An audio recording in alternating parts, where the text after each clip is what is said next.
Savez-vous comment interpréter le langage corporel? Aimeriez-vous enfin gérer vos pensées négatives et vous libérer de ce qui vous empêche vraiment de réussir? Voudriez-vous booster votre motivation? Bienvenue dans mon univers de neurocoach. Mon nom est Annabelle Boyer. Je vous propose des capsules sur les neurosciences, l'hypnose, l'analyse de la communication non verbale, la PNL et bien plus encore afin de développer le plein potentiel de votre cerveau. Bonne écoute!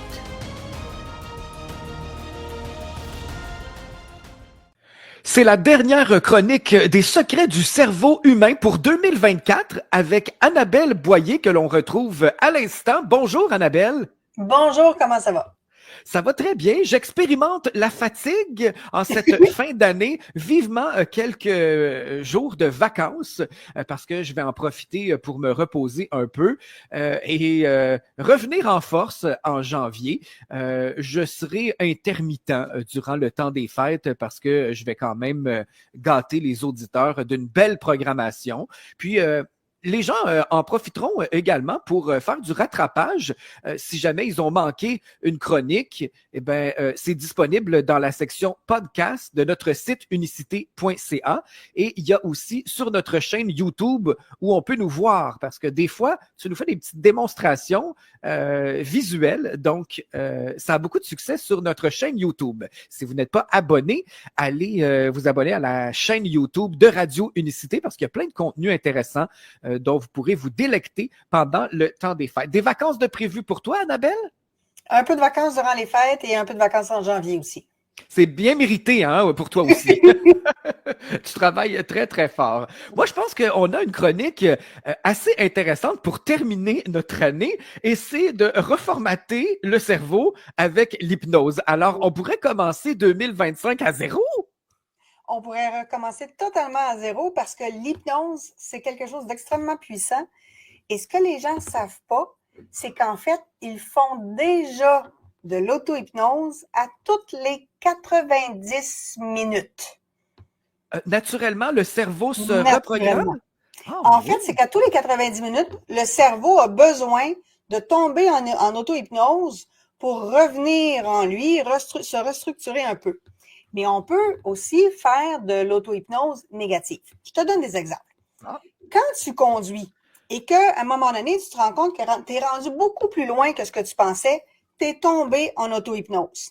Et le moment où tu étais en auto-hypnose, l'inconscient prend le relais et il devient hyper vigilant. Fait que tu n'auras pas d'accident quand tu es en auto-hypnose. Quand tu lis un livre et qu'à un moment donné, tu te dis, mon Dieu, qu'est-ce que je viens de lire? Je m'en souviens plus. C'est parce que ton cerveau est parti en auto-hypnose. Donc, de l'auto-hypnose, on le vit, c'est un état naturel qui fait partie de nous à peu près à toutes les 90 minutes. Et c'est la même chose là, quand on s'en va dans la cuisine, là, puis on se dit, ben voyons, qu'est-ce que je suis venu faire ici? C'est aussi ça? Ton cerveau est parti. C'est très drôle. Vraiment, si par exemple, j'ai pas super bien mangé dans la journée, j'ai pas mangé suffisamment, par exemple, de protéines. Et là, j'arrive le soir et là, j'ai faim. Mais vraiment faim parce que j'ai pas mangé suffisamment de protéines dans ma journée. Et là, quand je vais commencer à manger, je vais me gaver. Je vais entrer la nourriture à une très grande vitesse parce que je suis en auto-hypnose. Je ne suis plus totalement présente ici et maintenant. Je suis rendue loin dans mon esprit. Donc ça, c'est un exemple d'auto-hypnose négative. Donc, dans les faits, on s'auto-hypnotise continuellement parce qu'on crée des états internes qui peuvent être positifs ou qui peuvent être négatifs. Et l'idée, donc, c'est de reprendre la maîtrise de son cerveau pour apprendre comment s'auto-hypnotiser de façon utile pour vivre dans la liberté, l'abondance, la gratitude, la joie, au lieu de soit positif. à la destruction. Bien sûr. Et l'hypnose, quand on le travaille avec un professionnel, c'est très différent de l'hypnose de spectacle. Maintenant, il faut bien comprendre. L'hypnose de spectacle. Disons qu'on a des auditeurs qui sont allés voir un spectacle de Mesmer et qui ne comprennent pas ce qui se passe. Ah oui. Quand quelqu'un prend la décision d'aller dans un spectacle d'hypnose, il vient déjà de manifester un intérêt. L'hypnose a déjà commencé. À partir du moment où il fait le choix d'aller au spectacle, l'hypnose commence. Ensuite, il va acheter les billets. l'hypnose se poursuit. Il va penser au fait qu'il va avoir un spectacle qui s'en vient, il va le mettre dans son agenda. L'hypnose se poursuit. Dans les jours avant le spectacle, il va se dire « Ah, c'est vrai, tel jour, on s'en va voir telle personne. » L'hypnose se poursuit. La journée même, ce soir, on s'en va voir le spectacle. Et là, on a une curiosité qui se développe à travers ça. On se demande ce que ça va donner. On se demande si on va connaître des gens dans la salle qui vont se faire hypnotiser. On se demande soi-même comment on va réagir. L'hypnose se consolide. Et là, les gens arrivent dans la salle et là, on a un effet de foule, on a une fébrilité. Là, l'hypnose devient encore plus solide. Et là, on rentre dans la salle. Et là, déjà, on va avoir la voix de l'hypnotiseur, on va avoir les mots qu'il va utiliser, mais déjà, 50% du travail est fait.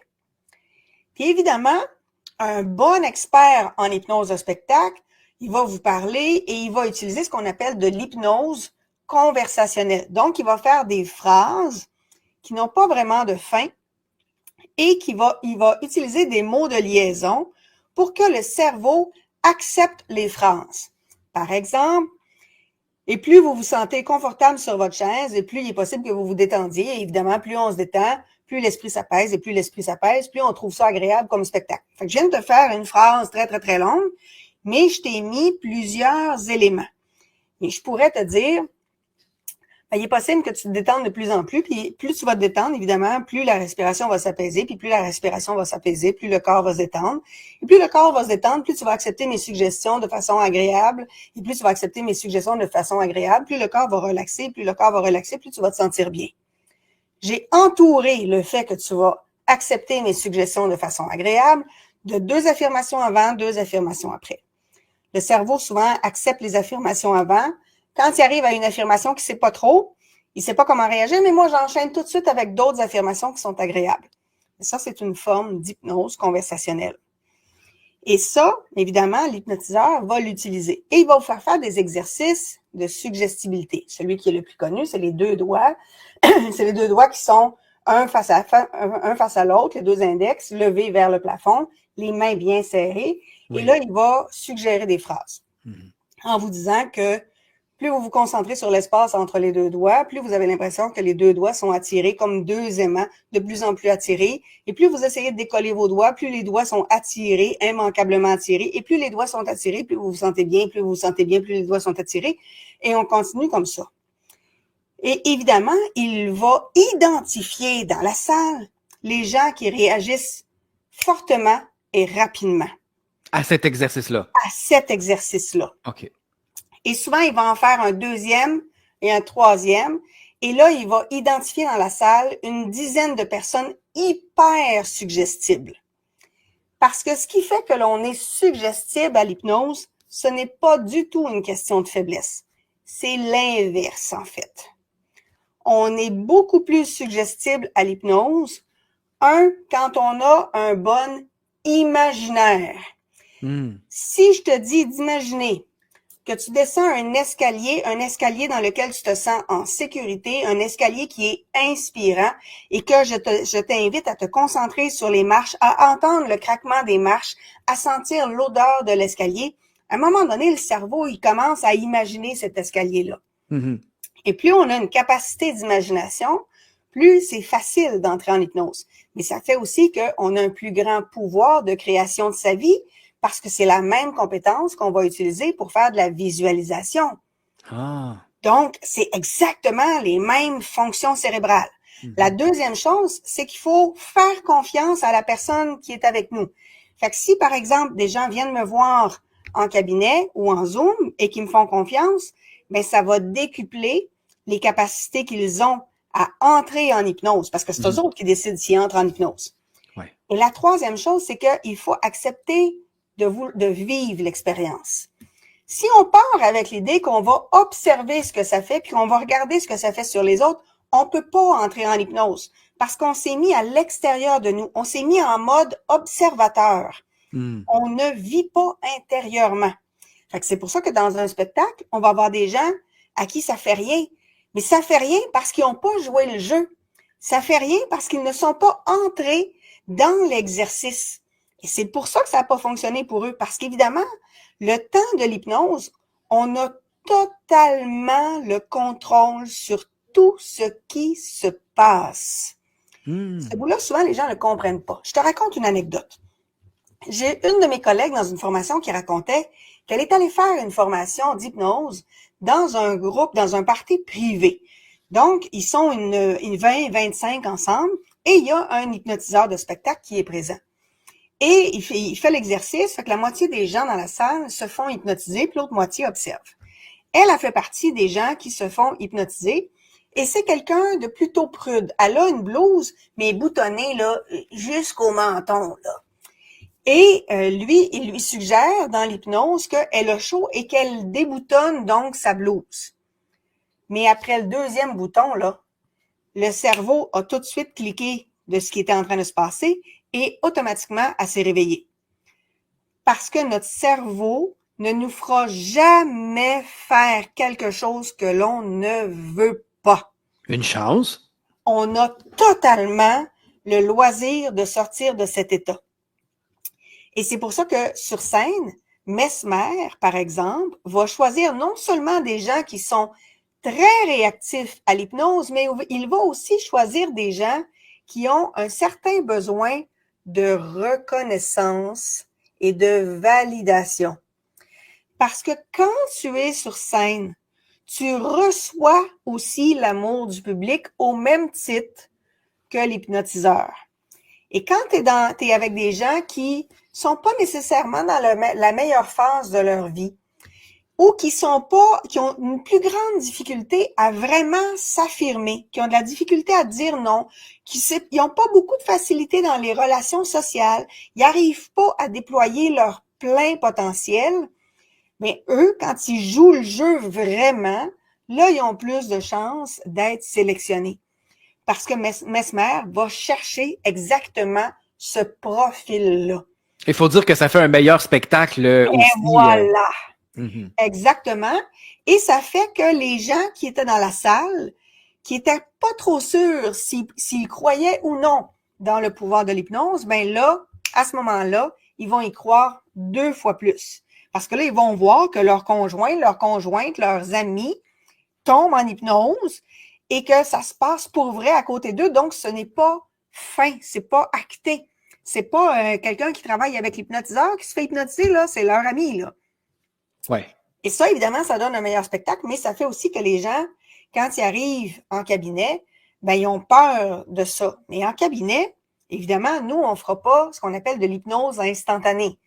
Donc, quand on vous dit quelques mots, on vous met la main sur le front, puis là, on vous dit dors, puis vous le faites automatiquement. En cabinet, on le fait très rarement, ça. Sauf avec des gens contrôlants, je te dirais. Mais généralement, on va y aller de façon plus graduelle parce qu'une hypnose instantanée, c'est un petit peu difficile pour le cerveau. Pour me le faire quand je vais en formation, là, tu sais, on s'hypnose les uns les autres, là. Fait que moi, on me fait rentrer, sortir, plusieurs fois dans la même journée. Je suis brûlée à la fin de la journée. Puis ceux qui le font avec moi sont aussi brûlés. Donc, en cabinet, on va y aller graduellement. Ce qu'on va faire, c'est qu'on va faire au départ ce qu'on appelle un pré-talk. On va voir avec la personne si elle connaît l'hypnose et quelles sont les idées préconçues qu'elle a. Parce qu'évidemment, on va devoir désamorcer. Dès le début, je l'ai dit, le cerveau entre en hypnose à tous les 90 minutes. C'est un état naturel. Donc, c'est pas quelque chose d'extérieur à soi. J'ai pris le temps de te dire que à tout moment, on peut sortir de l'hypnose. Tu as pleinement le contrôle de ton cerveau. Donc, c'est pas moi qui t'hypnotise, c'est toi qui choisis d'entrer en hypnose. Moi, je ne fais que suggérer des outils et des métaphores pour t'aider, t'accompagner, parce que généralement, tu sais pas comment faire pour le faire de façon adéquate. Donc, on fait un pré-talk. Après ça, on va prendre le temps de faire ce qu'on appelle une induction. Une induction, c'est qu'on utilise une stratégie pour aider la personne à se détendre.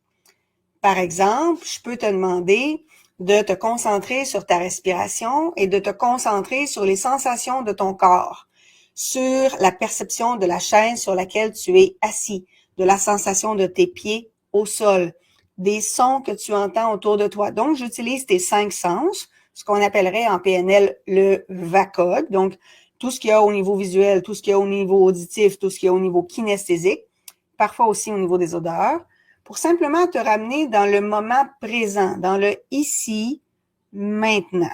Mhm. Ça, c'est une forme d'induction.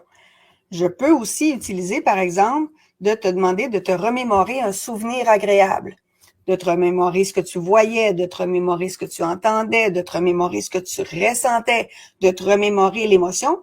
Ça, c'est une autre forme d'induction. Mais je peux aussi, quand j'ai des gens qui ont besoin d'apprivoiser l'hypnose, leur demander d'étendre un bras à 90 degrés, à 45 degrés vers le plafond et de fixer un point sur le mur. Fait qu'ils doivent pointer le point sur le mur avec le bras en pleine extension, le pas plié, en pleine extension, puis en même temps, il faut qu'ils regardent ce point-là au plafond. Ça fait que ma tête est un petit peu surélevée, elle n'est pas baissée, mon bras est en suspension dans l'air. Fait qu'on s'entend que c'est pas long. Après 1 minute, là, mon bras va commencer à être pesant. Donc, quand je vais dire au cerveau, il est possible que le bras devienne de plus en plus lourd, et tandis que le bras devient plus lourd, il est probable que la respiration s'apaise, et tandis que la respiration s'apaise, il est possible que l'esprit se calme de plus en plus, et tandis que l'esprit se calme, le bras devient de plus en plus lourd. Mais pour le cerveau, le bras est lourd en effet. En effet, l'esprit s'apaise. En effet, la respiration se calme. En effet, le bras devient plus lourd. Pour lui, ça fait juste des oui, oui, oui, oui, oui.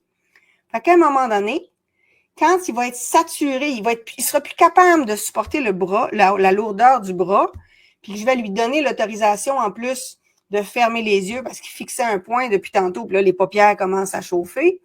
Fait que quand je commence à dire que les paupières sont lourdes, c'est sûr que les paupières sont lourdes. Il fixe un point puis il cligne presque pas des paupières. Mhm. Donc, pour le cerveau, c'est totalement vrai. C'est totalement naturel. Fait que quand je lui dis qu'il peut enfin fermer les yeux, il est soulagé de fermer les yeux. Il plonge dans l'idée de fermer les yeux. Ça fait son bonheur. Et là, moi, je vais renchérir en disant que, et en fermant les yeux, il entre de plus en plus profondément à l'intérieur de lui. Et plus il entre en profondeur à l'intérieur de lui, plus la respiration s'apaise. Et plus la respiration s'apaise, plus l'esprit se calme. Et plus l'esprit se calme, plus il se sent bien. Tout le monde veut se sentir bien. Ouais. Et ensuite, on peut faire un approfondissement. Donc, je peux lui dire d'imaginer justement un escalier de 7 marches qui descend.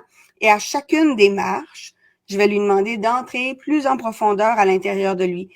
Mais plus ça va, plus la personne est relaxe et détendue.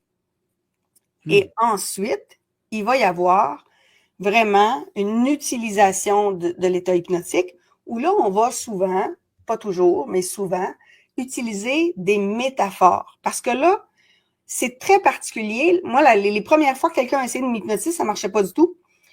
Et quand j'ai trouvé un coach en qui j'avais pleinement confiance, avec qui j'avais envie de vivre l'expérience, puis moi, j'ai déjà un bon imaginaire, avec lui, ça s'est fait très facilement. Et là, c'était très particulier parce que dans mon cerveau, j'étais hyper détendue.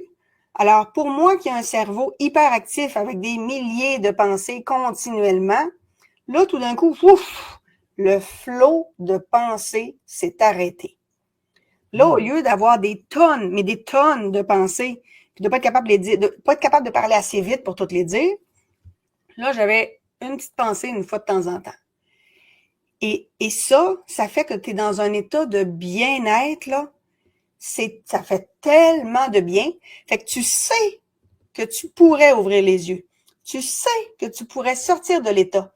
Mais ça te tente pas pantoute. C'est tellement agréable. C'est tellement confortable parce que pour une fois, on a la paix dans sa tête. Et là, un bon praticien en hypnose va utiliser une métaphore pour nous libérer. Par exemple, un exercice que je fais faire souvent à mes clients, c'est la barque aux angoisses. Je demande aux gens d'imaginer qu'ils sont sur une plage. Et là, je fais exprès, je renforce. Je dis aux gens de voir les vagues au loin, de sentir l'odeur de la mer, de ressentir la chaleur du soleil sur la peau, la brise du vent sur les joues, la sensation du sable entre les orteils. Et en même temps qu'ils se concentrent donc sur leurs 5 sens, sur cette plage-là, je leur indique de se rendre jusqu'à l'eau où il y a une barque noire, dans laquelle ils vont pouvoir déposer toutes leurs angoisses, tout ce qui les stresse, du passé, du présent ou du futur. Et ils vont, à ce moment-là, moi, je les encourage à prendre toutes les angoisses qu'ils ont à travers de la gorge, toutes les angoisses qu'ils ont dans la poitrine, toutes les angoisses qu'ils ont dans le ventre, toutes les angoisses qu'ils ont dans la tête, toutes les angoisses qu'ils peuvent avoir partout sur le corps, et à les enlever de leur corps pour les déposer dans la barque, voire même les garrocher, les lancer dans la barque. Moi, évidemment, je ne sais pas quelles sont les angoisses que la personne dépose. Mhm. Mais l'inconscient de mon client, lui, sait exactement quoi faire avec cet exercice-là. Et des fois, il y a des clients qui sont très surpris parce ils voient à l'intérieur de leur tête une espèce de main translucide qui vient à l'intérieur d'eux et qui vient arracher comme des mauvaises herbes ou enlever une espèce de glu noir. Il y en a d'autres qui s'imaginent qui enlèvent une peau carrément. Il y en a qui se voient comme s'ils coupaient des choses qui étaient accrochées à eux. L'imaginaire de chacun va réagir de la façon la plus appropriée pour eux. Mais après, ils vont se sentir hyper libérés. Et moi, après ça, j'enchaîne avec, on va par exemple dans la salle des machines, une salle où on a une centaine d'ordinateurs qui représentent toutes les capacités du cerveau et on va aller, au contraire, débrancher des machines de comportements que l'on ne veut surtout plus avoir dans sa vie. Puis on va aller, au contraire, augmenter les capacités du cerveau dans d'autres éléments. Fait que si je veux, par exemple, enlever un mauvais comportement, ben je fais imaginer à la personne que l'ordinateur, là, on l'arrache, là. On le fout aux poubelles, on arrache tous les fils, on enlève les ordi puis on fout ça aux poubelles. Par contre, la confiance en soi, on va imaginer, par exemple, qu'on a des boutons qu'on veut tourner au maximum, puis qu'on a une grosse manivelle comme dans un avion, quand on veut décoller puis que le pilote va pousser sur la manivelle, on entend même le son des moteurs et on va pousser comme ça sur la manivelle pour augmenter les fréquences et le taux vibratoire de la personne. Donc, on utilise beaucoup les métaphores et la symbolique et ça fonctionne parce qu'on est dans un état d'hyper grande relaxation, dans un état où l'inconscient est en pleine ouverture. Il n'y a plus de petite voix qui chiale, il n'y a plus de facteur critique, il n'y a plus la petite voix qui dit « Ouais, mais tu l'as déjà essayé, ça, puis ça n'a pas marché. Ouais, mais pourquoi ça marcherait pour toi cette fois-ci, puis alors que tu as essayé plein d'autres affaires? » En hypnose, cette voix-là, elle se tait. Elle n'existe plus du tout. Donc, on est dans un état de réceptivité incroyable. Et là, on utilise des métaphores. Puis moi, je ne fais que suggérer. Si j'ai une métaphore où je vais demander aux gens de se rendre dans une pièce qu'ils connaissent déjà, dans laquelle ils se sentent super bien. Il y a des figurines sur la table. Ils vont voir les figurines. Moi, je vais juste leur donner des thèmes. C'est une figurine d'un roi, c'est une figurine de gardien. Mais on va leur attribuer une qualité. J'ai aucune idée quelle est la qualité que mon client va attribuer à chaque figurine. Mais le client va attribuer des qualités dont il a besoin dans sa vie actuellement. C'est toujours ça qui arrive. Et on va intégrer ces qualités-là à l'intérieur de lui. Et quelqu'un qui est un bon praticien en hypnose va renchérir avec un pont vers le futur, avec une futurisation. Donc, faire visualiser la vie rêvée à une fois l'objectif atteint, comme si on y était déjà. Sauf que là, on n'est plus juste dans une méditation. On est dans une hypnose. Fait que la capacité du cerveau à recevoir, elle est décuplée. C'est 10 000 fois plus fort qu'une méditation, là. On est vraiment dans un potentiel extraordinaire. Je te donne 2 exemples. Il y a quelques années, une dame dans la soixantaine qui vient me voir, puis moi, je la coach pour ses capacités de gestion. Donc, on est dans quelque chose de très professionnel. Okay. Mais elle me mentionne qu'elle a une phobie qui s'est développée, qu'on appelle une phobie d'impulsion. Donc, elle a peur d'agresser les gens autour d'elle malgré elle. Et cette peur-là, elle est là depuis qu'elle a 5 ans. Et quand elle vient me voir, elle est dans la soixantaine. Elle me glisse ça dans une conversation. Moi, mon rôle, c'est d'augmenter sa confiance en tant que leader dans une organisation. Mais ce que je fais, donc, c'est que je lui fais une hypnose dans laquelle je gonfle la confiance en elle. Et je fais simplement rajouter qu'elle a tellement confiance en elle qu'elle est en pleine maîtrise. Parce qu'évidemment, en hypnose, le cerveau accepte toutes les suggestions. Alors, dans mes suggestions, je fais simplement ajouter le fait qu'elle est en pleine maîtrise, en pleine sérénité, elle sait exactement quoi faire et elle sait exactement quoi dire, puis elle trouve toujours le bon comportement. Mais quand je la revois 2 semaines plus tard, la phobie a disparu. Complètement. Pourtant, c'est pas ça que je traitais. Moi, j'augmentais la confiance en général. Mais en hypnose, on est hyper réceptif. Parfois, j'ai des gens qui me sont référés, qui sont suivis par un psychiatre, qui ont fait de la thérapie. Il n'y a rien qui a fonctionné. Et on est dans un état où la médication, elle est extrêmement forte, au point où ils ont de la difficulté à finir leur phrase. Et dans certains cas, les psychiatres me disent on n'a plus le choix, on va te faire interner parce que tu réagis pas bien à la médication. On n'a plus le choix, on va devoir t'emmener dans un centre de crise qu'on appelle. Et là, généralement, on va négocier, puis on me donne un 48 heures. 48 heures pour changer l'état. 48 heures pour simplement enlever la charge émotionnelle. Et là, je vais utiliser de l'hypnose. C'est suivi par un psychiatre. Le psychiatre sait exactement tout ce que je fais à ce moment-là. Mais on va, à ce moment-là, puis c'est pas de la thérapie, on est vraiment dans augmenter la confiance, mais diminuer la charge émotionnelle. Et c'est là où on peut très rapidement rendre les gens beaucoup plus fonctionnels et en collaboration avec le psychiatre ou avec le médecin, diminuer la médication parce qu'on réapprend au cerveau à fonctionner autrement. Et là, en hypnose, on peut faire plein de choses. Mais comme je disais, ça prend 3 qualités extrêmement importantes. 1, faire confiance à la personne avec qui on travaille en hypnose, avoir un très bon imaginaire et vouloir vivre le processus. Les premières fois, moi, qu'on me faisait de l'hypnose sur moi, à un moment donné, je sentais qu'il se passait quelque chose, mais je n'avais pas assez confiance en la personne qui me faisait l'hypnose. Donc, inévitablement, mon cerveau se réveillait automatiquement. La minute que j'ai trouvé quelqu'un en qui j'avais confiance, ça a vraiment super bien fonctionné et ça a été une métamorphose. Parce que moi, quand on me l'a fait, je me préparais pour un examen. J'avais des tonnes de notes à apprendre par cœur. C'était une journée complète d'examen, puis il y avait un examen où on me pigeait un sujet d'exposé oral sur plusieurs sujets et moi, je devais être capable de faire un exposé oral de 15 minutes. Donc, j'avais des feuilles écrites en minuscules, tu sais, écrites en typographie 6, là. Le plus petit que tu peux avoir quand tu l'imprimes, là. J'en avais 15 pages comme ça. Wow. Je me disais, mon Dieu, j'arriverai jamais à retenir tout ça. La feuille était pleine, là. Et j'avais demandé à mon coach en hypnose, est-ce qu'on peut augmenter ma capacité de rétention? Puis il m'avait dit, je ne sais pas, je l'ai jamais fait, mais on peut certainement aller libérer de l'espace dans ton cerveau et après ça, suggérer à ton cerveau qu'il intègre facilement les nouvelles connaissances. Ça, c'est comme quand l'ordinateur il est plein, là, oui. la mémoire est pleine. Les fichiers temporaires, là, on les enlève. Ils m'ont fait une séance d'à peu près 1 heure et c'était le vendredi. Moi, ma rencontre est le vendredi à 4 heures. Je vais m'en souvenir pour le reste de ma vie. Fait que durant la fin de semaine, je me mets à étudier puis je me rends compte que le dimanche, je connais 9 pages sur 15 par cœur. Mais par cœur, là. Je peux te dire toutes les définitions compliquées. C'est intégré. Fait que la semaine d'après, j'ai demandé de me refaire une autre hypnose du même genre. Parce que là, je dis, hey, ça marche, cette affaire-là.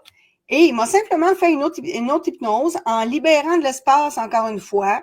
On est allé désamorcer des souvenirs désagréables, mais en introduisant l'idée que mon cerveau intègre facilement toutes les notions que j'ai à apprendre en prévision de mon examen et que tout ce que je lis, je le retiens avec aisance.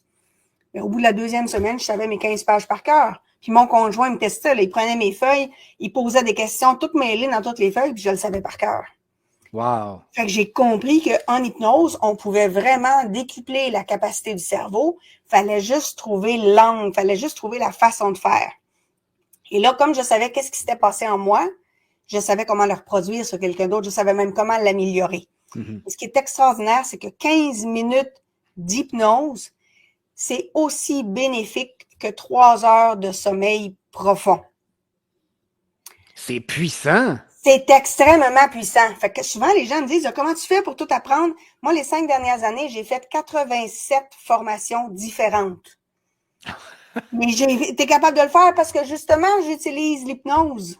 Je me fais maintenant des auto-hypnoses parce que maintenant, j'ai compris comment je peux le faire et j'ai compris comment désamorcer les auto-hypnoses automatiques dans la journée qui sont plus négatives. Tu sais, quand on disait dans nos premières chroniques, là, que souvent, on est en train de préparer le souper ou de se brosser les dents, puis tout d'un coup, on pense à une conversation qu'on a eue avec un collègue ou un client, c'est une conversation négative, puis là, on se rebrasse dans la tête. Ben, c'est de l'auto-hypnose, ça. Mais c'est de l'auto-hypnose négative. Et maintenant, je sais que ça, je peux l'arrêter, mais je peux donc créer dans mon esprit complètement autre chose. Et quand je crée dans mon esprit un futur extraordinaire en hypnose, la loi d'attraction est décuplée. Parce que là, je vibre complètement autre chose de l'intérieur, du plus profond de moi. Fait que c'est beaucoup plus puissant. Fait que j'ai des clients que quand ils sont plus résistants à certains exercices, je leur rends de l'hypnose, c'est sûr. Je commence jamais de l'hypnose à la première séance parce qu'il faut développer le lien de confiance et j'ai besoin de désamorcer certaines choses.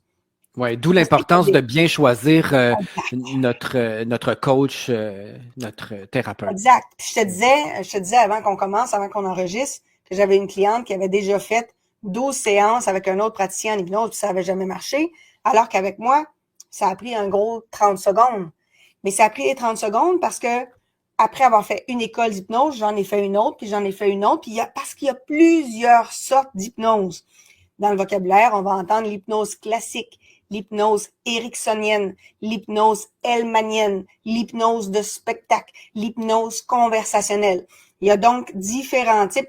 On va entendre parler d'hypnose régressive, d'hypnose spirituelle. Il existe toutes sortes d'écoles d'hypnose. Il faut bien comprendre une chose, par contre.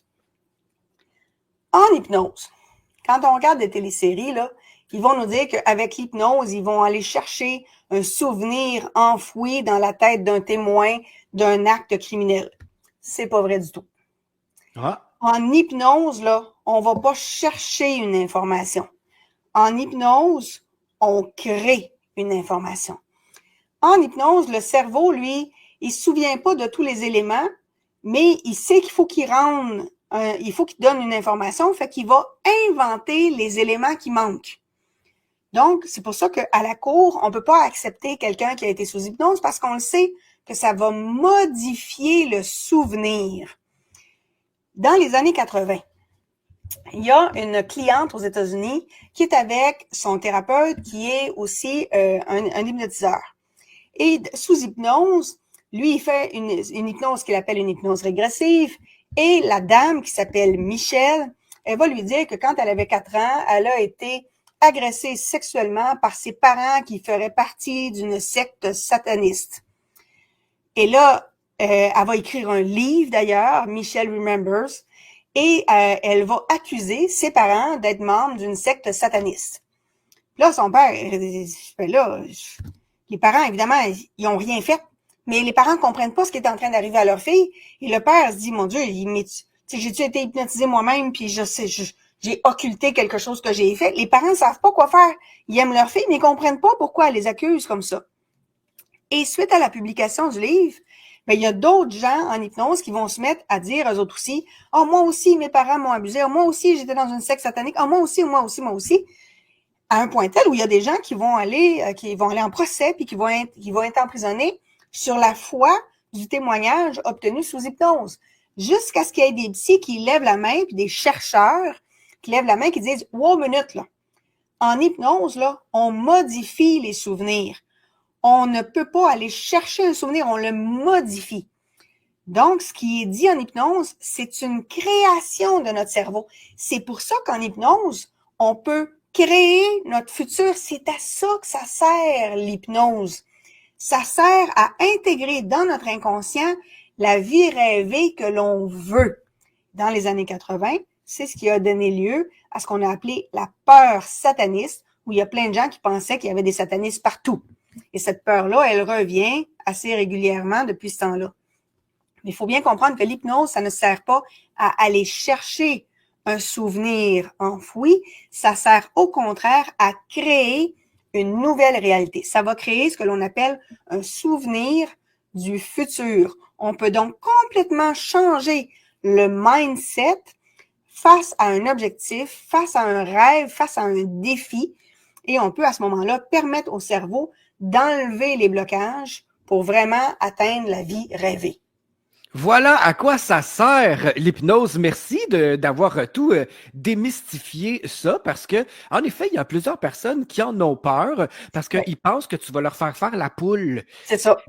Et ce n'est pas ça du tout. Par contre, quand on fait du spectacle, est-ce que ça sert à quelque chose ou c'est simplement du divertissement, ça? C'est vraiment du divertissement. OK. Dans certains cas, j'ai déjà vu des hypnotiseurs de spectacle qui, à la fin, font un cadeau aux gens qui ont été hypnotisés, en ce sens qu'ils vont finir l'hypnose en disant qu'ils vont sortir de l'hypnose en se sentant merveilleusement bien et que ce bien-être va se prolonger sur plusieurs journées. Donc, ils font un petit cadeau. Donc, on va implanter quelque chose dans le cerveau qui est agréable.